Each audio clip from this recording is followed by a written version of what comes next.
Okay, guys, today we're talking with Peter and Karen Pecksen, who are coming to us from Canada. Hi, guys, how are you?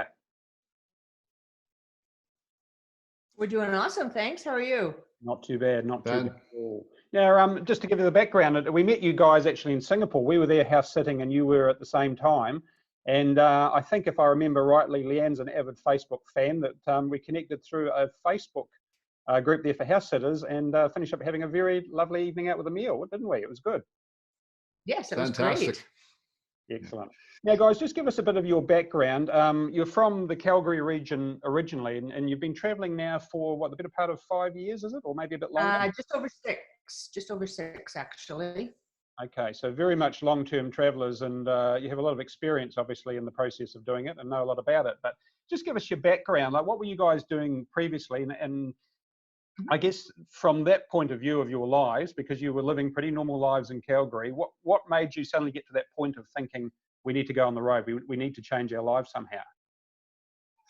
Well, for us, I mean, yeah, like you said, very normal lives. We were both civil servants. I was a police officer, and Karen worked in the insurance industry for the city as well. So yeah, all my life's been shift work. You know, always has been. Finished off my career doing day shift kind of things. But as with a lot of our travel plans, we were kind of sitting on our back deck one summer evening, enjoying a cocktail before dinner, and kind of looked at each other and thought,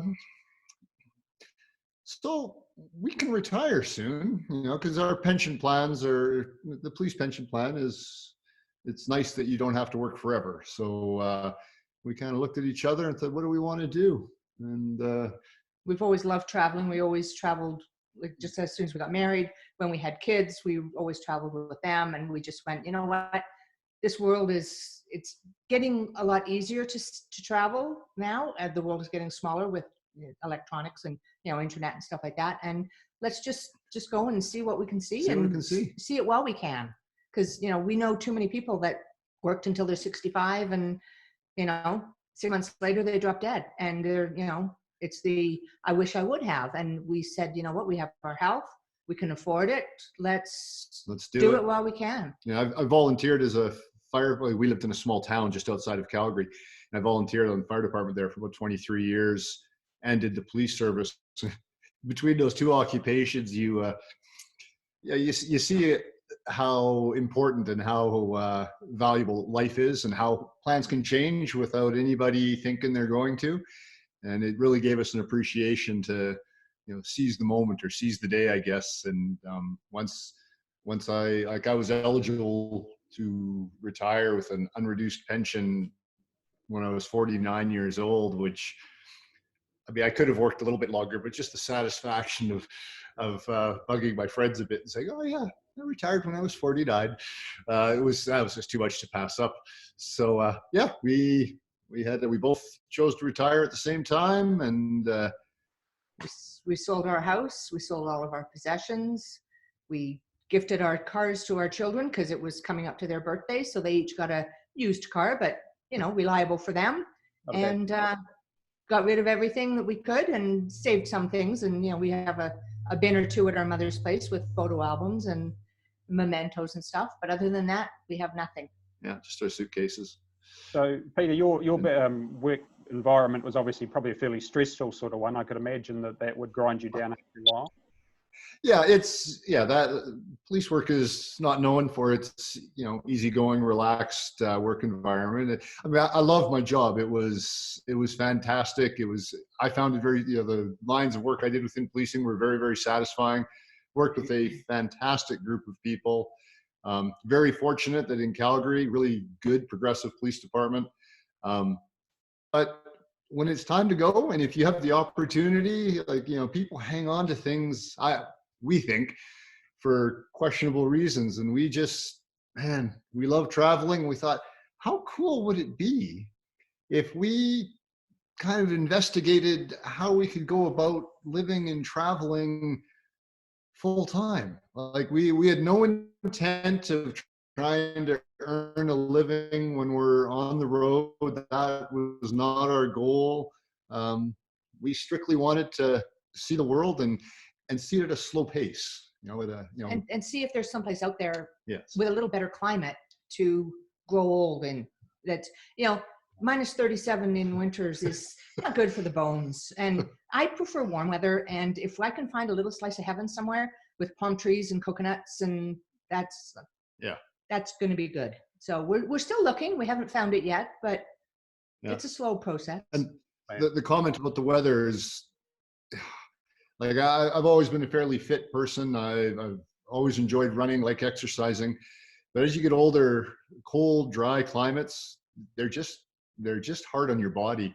And it's funny, once we started traveling, and our guideline was usually between the tropics on the globe, so warm areas. Within 6 months of starting to travel, my knee pain disappeared, my back pain was much less, like all those achy joint problems, my arthritis in the fingers, all those things, they didn't get cured. No magic cures. I still have all those problems, but the pain, dropped by more than half. It was fantastic. Yeah. Oh, the climate would make a big difference in that point of view. Oh. So in terms of the two of you, like, were you both on board from the beginning? Yeah, great idea. Or did one of you have to work on the other a little bit? No, we both. Not a chance.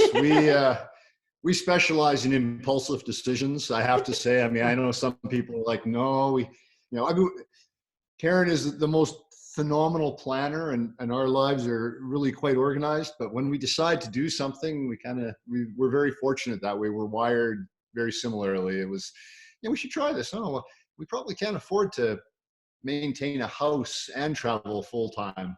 Oh, we should sell the house then. Okay, we'll sell the house then. Like, that was about the length of time of the discussion, quite honestly. It's Did you have any fears jumping in and doing it? I mean, that's going hardcore, that, what happens if we don't like this and we've got to backpedal? Didn't worry you at all that you're kind of going off the cliff and not an easy way of getting back on? Because we figured, we'll try it for a little while, and if it doesn't work or if it doesn't suit us, we can always come back, buy another place or rent a place somewhere.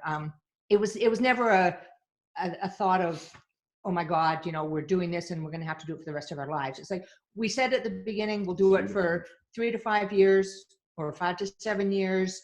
And we're coming up on 7 now, and there's no looking back. Like, we're loving it, and we're looking at another 7 to 10 years. Yeah, that's because we realized, I mean, we'd liquidated everything, but if it, for whatever reason, if we decided to cut it short, we could always come back here. I mean, we would have to downgrade the size of house we needed, but that's fine. Our boys have moved out, and we don't need the size of house we had before anyway. So we were, that didn't cause us any concern. We were aware of the possibility. It is scary though when you get that sold sign on your house that you've lived there for 23 years. It's like, oh. Yeah, that was a bit of a pull up in front of the house, and even though we'd gotten the phone call before, pulling up in front of the house and seeing the sold sticker on the for sale sign. It's like, oh, it's real. Yeah. There was perhaps a moment sitting in the car where I looked at that and I shook my head and I thought, what have we done? I'd be lying if I said we didn't have a couple of those moments. Yeah. But we knew it was going to be a great experience. Yeah. Yeah. Cool. So in terms of, as you say, I mean, it's not something you can't back away from. People often say that with us, and if we don't want to do it, we don't want to do it. And the question we get, and you guys probably get this too, well, how long are you going to do this for? And we just say, well, until we're tired of it. And then when we're tired of it, we stop. And you guys are real long-termists, because we've found, talking to a lot of people, probably the 3 to 4 year mark for a lot of them seems to be enough, and then they go back to more of a routine of settling back in. But you guys obviously are very much hardcore. What reaction do you get from people when you tell them what you do? And what reaction did you get when you first told friends you were going to do this?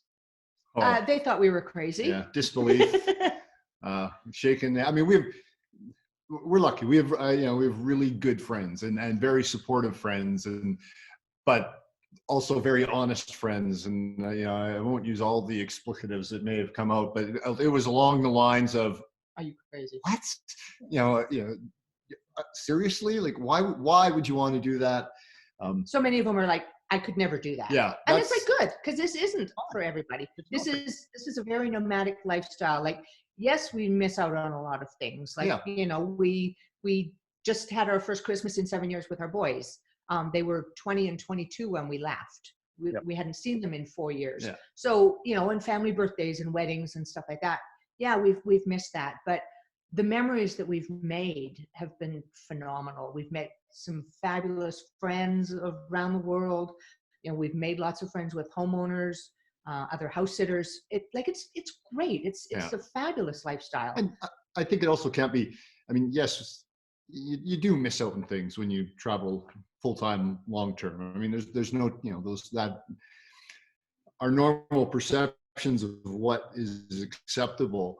But then on the flip side of it, I also looked upon it as the example I'm setting for my boys or for our friends or for people who don't even know us. I mean, you know, that's one of the reasons I started writing, you know, I started keeping a little travel blog on it, was just if one person read that and went, oh, wonder if I could do that, you know, it was worth it, you know, like as far as on the inspirational side of it.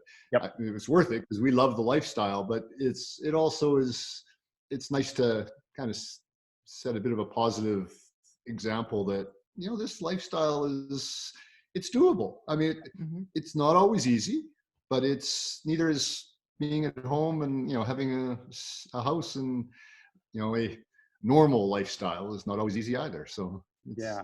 Well, that's why we're talking to you guys today, because stories like yours are inspirational. And good little segue in about the blog. Just remind us what the name of your blog is for people to be able to go and access that.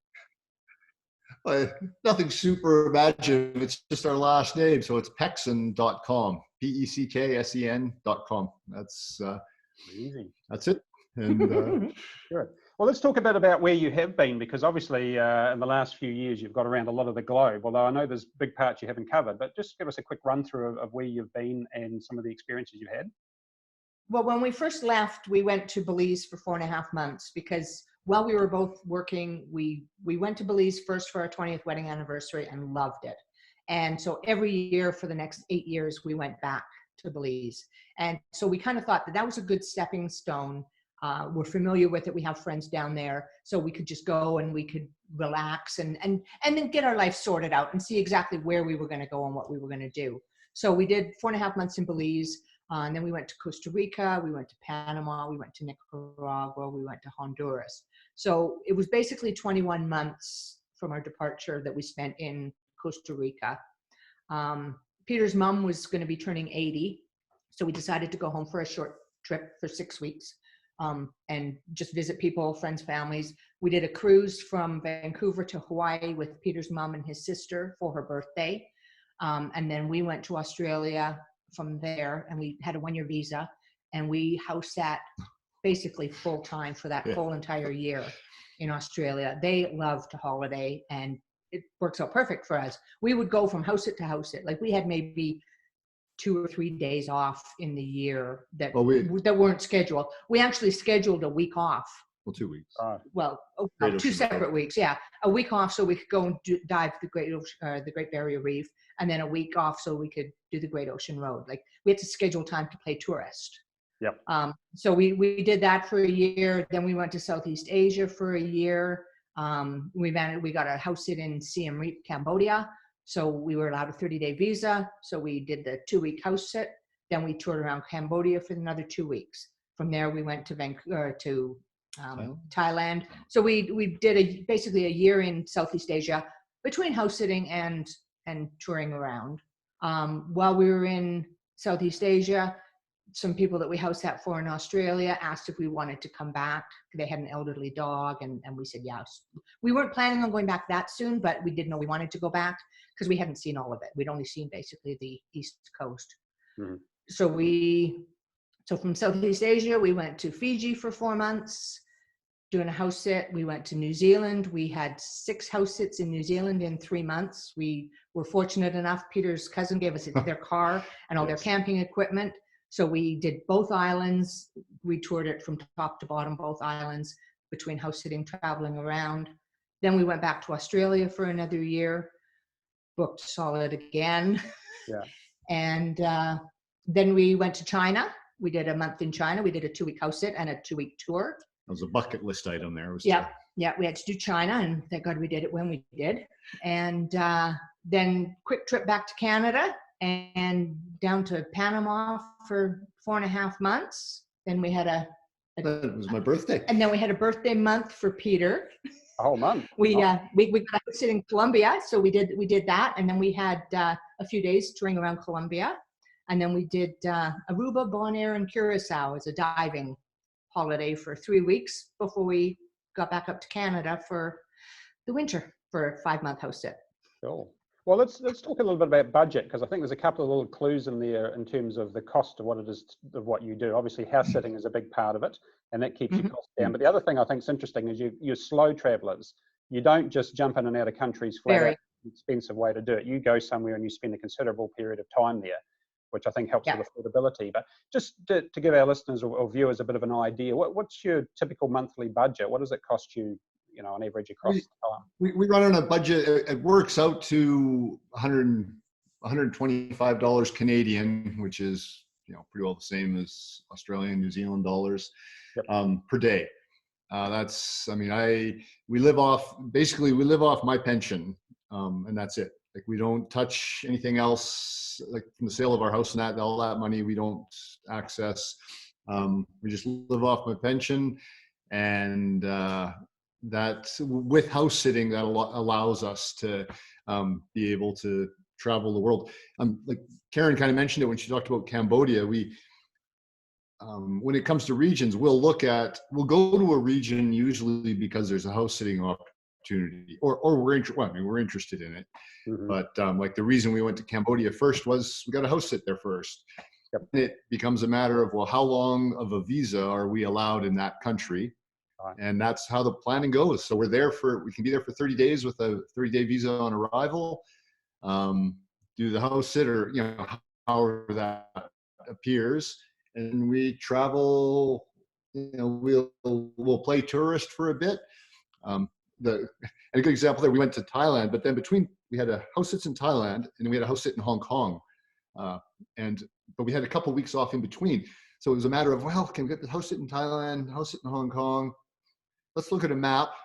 Vietnam is between the two. So it's like, well, we always wanted to go to Vietnam. So we got 2 weeks. Sounds like we're going to Vietnam for 2 weeks on our way to Hong Kong. And that's how our planning works. I mean, however long our visa is good for, that's how long we, will stay there, because flights are the biggest cost in our life. And, the more you can amortize those out over days, the cheaper your travel costs are.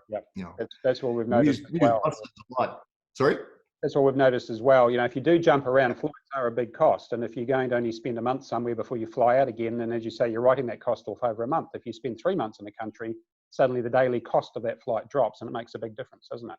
Oh, it's huge. Definitely. It's absolutely huge. As a rule of thumb, in terms of planning, did you guys find, or with your travels, do you plan a long way in advance, or do you tend to relax a bit more and leave it later? What's your usual modus operandi? I plan in advance. As soon as I get my bee into there, I'm planning and researching, and I tend to research everything to death.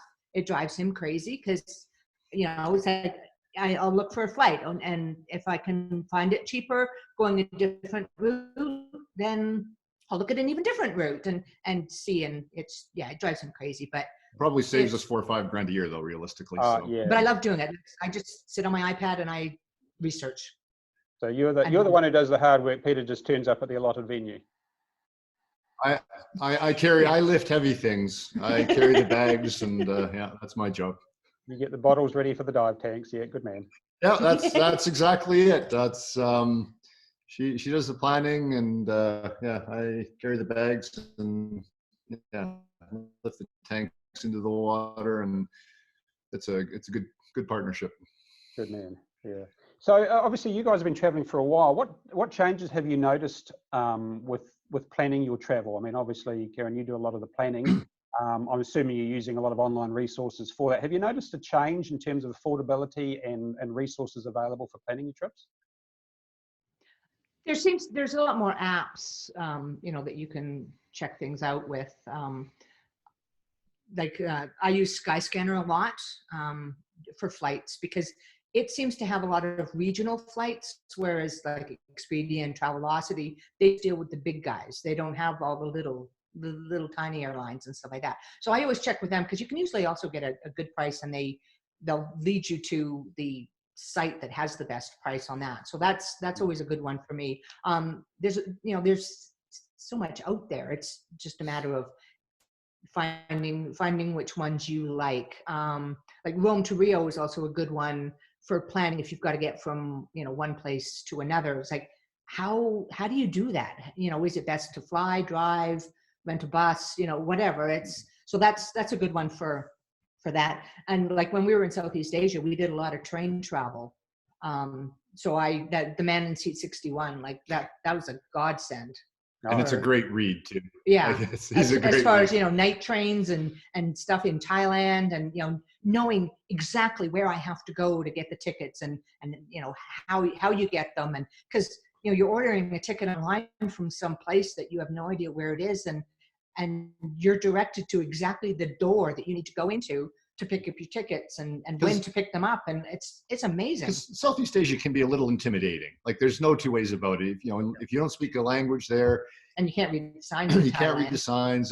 It can be a little intimidating. So yeah, like that, the Man in Seat 61. I don't do any planning, but I loved reading his stuff because the information was so good and so concise and so current. Yeah.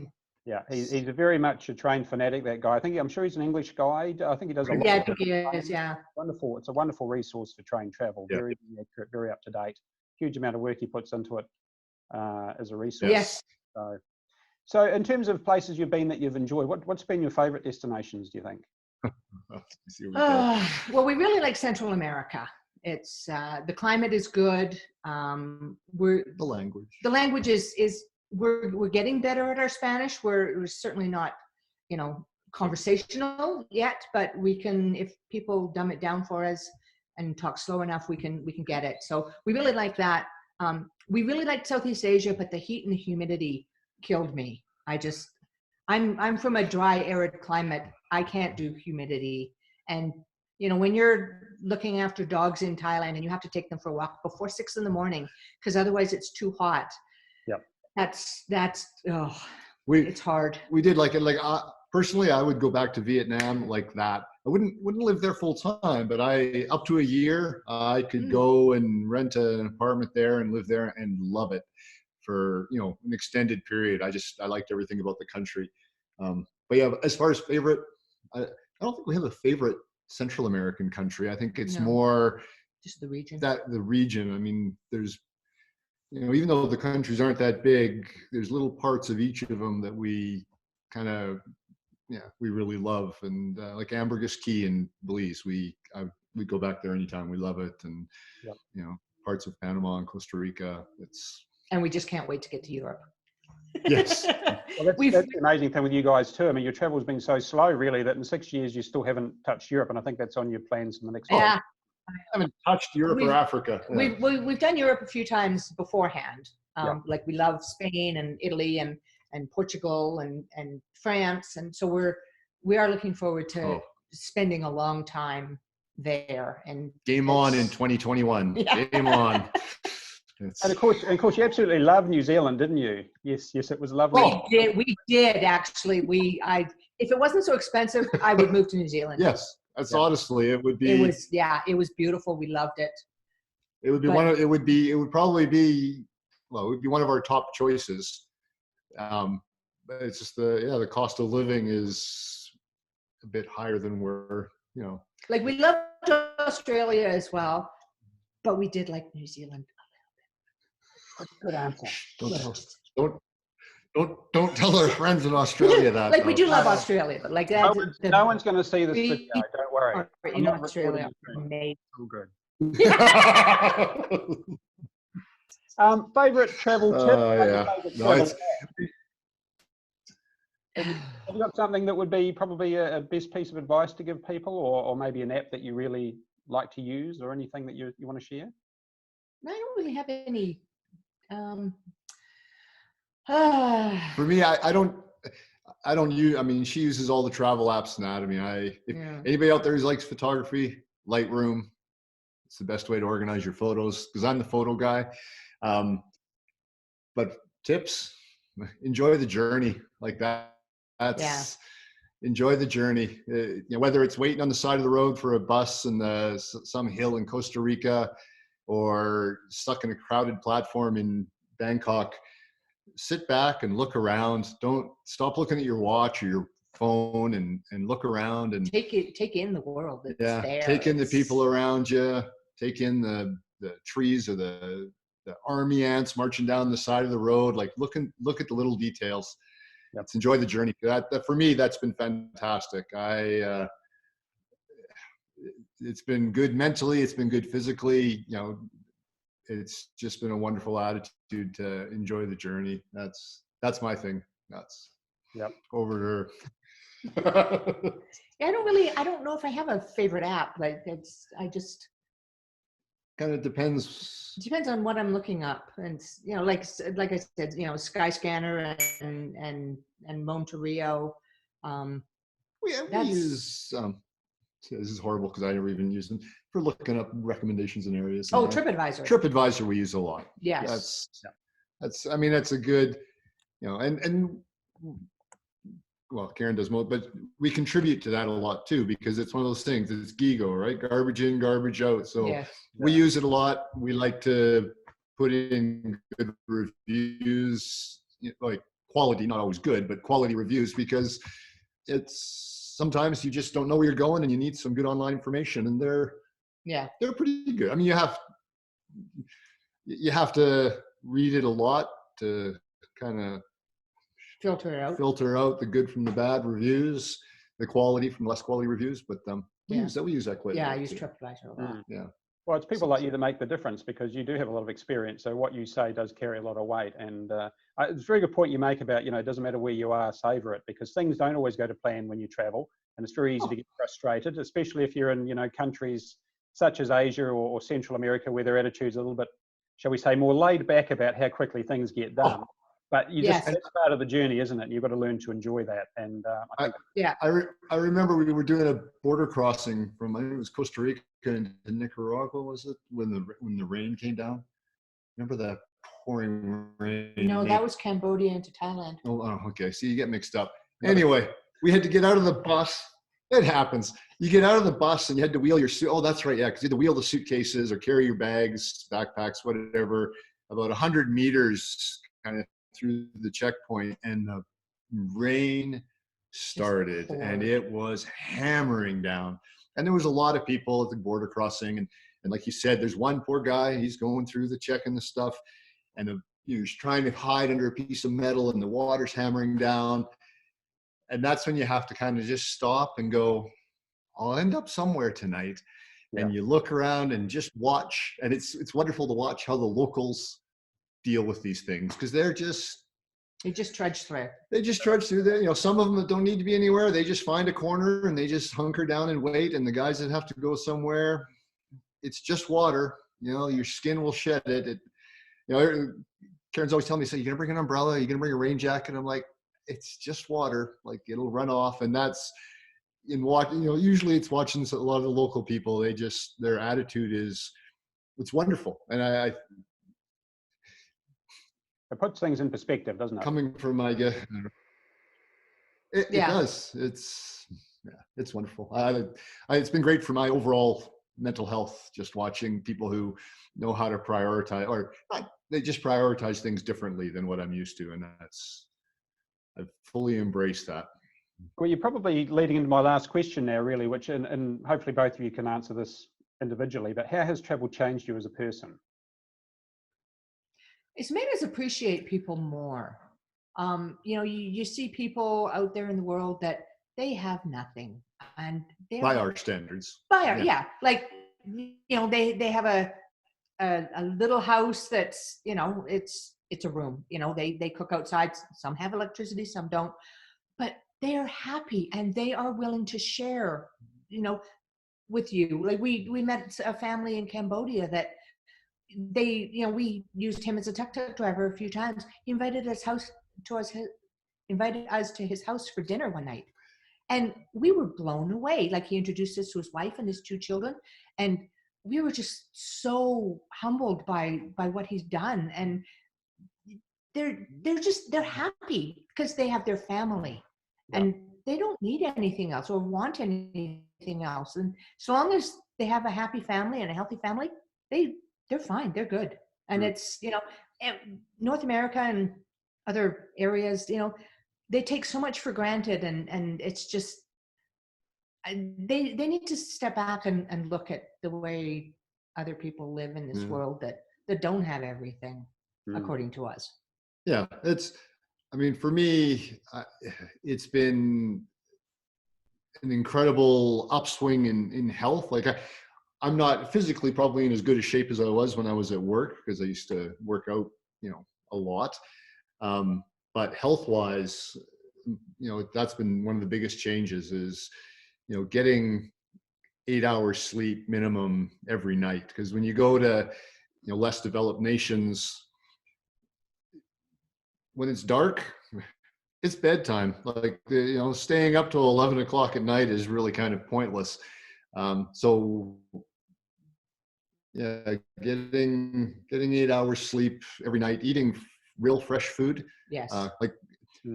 Fresh food in Australia and New Zealand was fantastic, but in North America, especially in Canada, it's not. Like the beef here is fantastic, no two ways about that.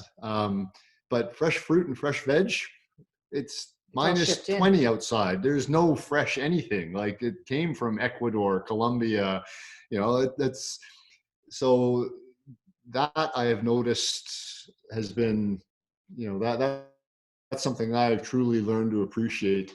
In other parts of the world, the fresh fruits and vegetables are cheap, and the processed foods and the junk foods and the chips and stuff are very expensive.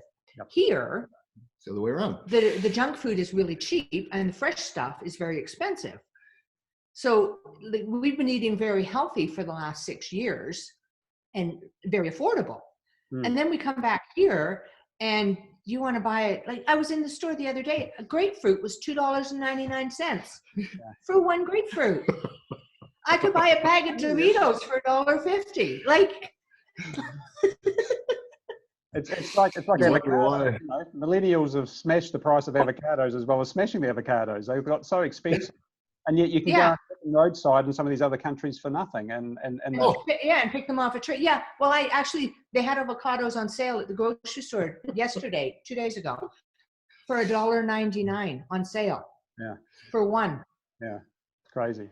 Yeah. It's been a wonderful growth as far as appreciation. And like Karen said, just appreciating people and realizing that we're all very much, I sound like an ad for UN or something, but it's we're all more alike than we are different. Yep. Like, we truly are. Like, you get to know these people, and some of them, by our standards, they're dirt poor. But like in Central America, we'd be going to the market in the morning and the kids would be leaving to go to school, and they're coming out of these homes that we wouldn't even consider proper shelters. Here, like, you would be a homeless person if you were living underneath a piece of corrugated metal. But that's what their little house is. It's 6 sheets of corrugated metal or 5 sheets of corrugated metal with a hole cut for a door. But these kids coming out the front door, their clothes, crisp, white, smiles on their faces. I looked at that and I just thought it's a wonderful thing to see, and it's a wonderful thing to observe. And for me, it's been a real, we should spend more time, just enjoying each other instead of trying to be critical and tell each other what to do. But yeah, that's just me. I'm a little more laid back these days. Oh, well, it's true. It does make you realize that we have more in common with each other in different countries than what people think, regardless of our cultures. That's the case. And travel is a great way to meet people. I mean, that's how we met you guys and had a wonderful evening with you in Singapore. And I probably drank too many beers, but that's another story for another time. But it was great, and without it, we wouldn't have been able to do it. So it's been great to meet you. It's been a pleasure speaking with you both today. Just a reminder of the website at Pecksen, pecksen.com. And just to prove that Peter's more than a bag carrier, the photos are done by Peter and they're excellent. Really good pictures that you have on there. So you are good for something else, which is nice to know. So check out the website. Check out the blog. It's a good opportunity to find out about the experiences and maybe be inspired by their travels. So Guys, thank you. It's been great to speak with you both today, and we look forward to staying in touch with you. Thank you very Sounds good. much. Thanks It's very been much a for the pleasure. opportunity.